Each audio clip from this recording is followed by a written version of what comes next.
একটি ম্যাচের জন্য লাহোরে উড়ে গিয়েছিলেন অনেক প্রশ্ন, সংশয় আর শঙ্কাকে সঙ্গী করে, কিন্তু সেই ম্যাচে ভালো কিছু করতে পারলেন না এনামুল হক। ফাইনালে পারেনি তার দল কোয়েটা গ্ল্যাডিয়েটর্স।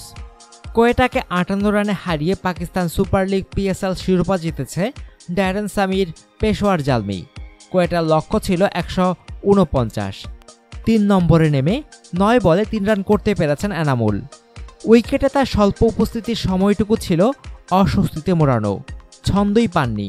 একবার স্লিপে ক্যাচ দিয়েও বেঁচে যান স্যামি ধরতে না পারায়। খানিক পর বাঁহাতি স্পিনার মোহাম্মদ আসগরকে উড়িয়ে মারতে গিয়ে সীমানায় ধরা পড়েছেন কিথ জর্ডানের হাতে। পরবর্তীতে কোয়েটা গুটিয়ে যায় 90 রানেই। এর আগে কামরান আকমলের 32 বলে 40 ও শেষ দিকে স্যামির 11 বলে 28 রানের ঝড়ে জালমি তুলেছিল 148 রান। শ্রীলঙ্কা সফরে যাওয়ার আগে জালমির হয়ে খেলেছিলেন সাকিব আল হাসান ও তামিম ইকবাল। কোয়েটার হয়ে খেলেছেন মাহমুদুল্লাহ। এনামুল ছাড়াও ফাইনালে কোয়েটার হয়ে বিদেশি ক্রিকেটার খেলেছেন মর্নে ফকউইক, শন আরভিন ও রায়াদ এমরিট।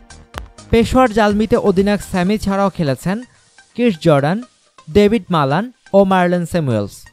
উল্লেখ্য, PSL ফাইনাল খেলে এনামুল হক বিজয় আয় করেছেন সব মিলিয়ে বাংলাদেশি মুদ্রায় 50 লক্ষ টাকা, যেখানে ফাইনাল ম্যাচের জন্য 10 লক্ষ টাকা এবং পাকিস্তান ক্রিকেট বোর্ডের পক্ষ থেকে আরও 40 লক্ষ টাকা, সর্বমোট 50 লক্ষ টাকা পেয়েছেন ফাইনাল ম্যাচটি খেলে।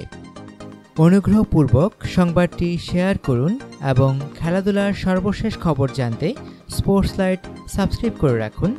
ধন্যবাদ।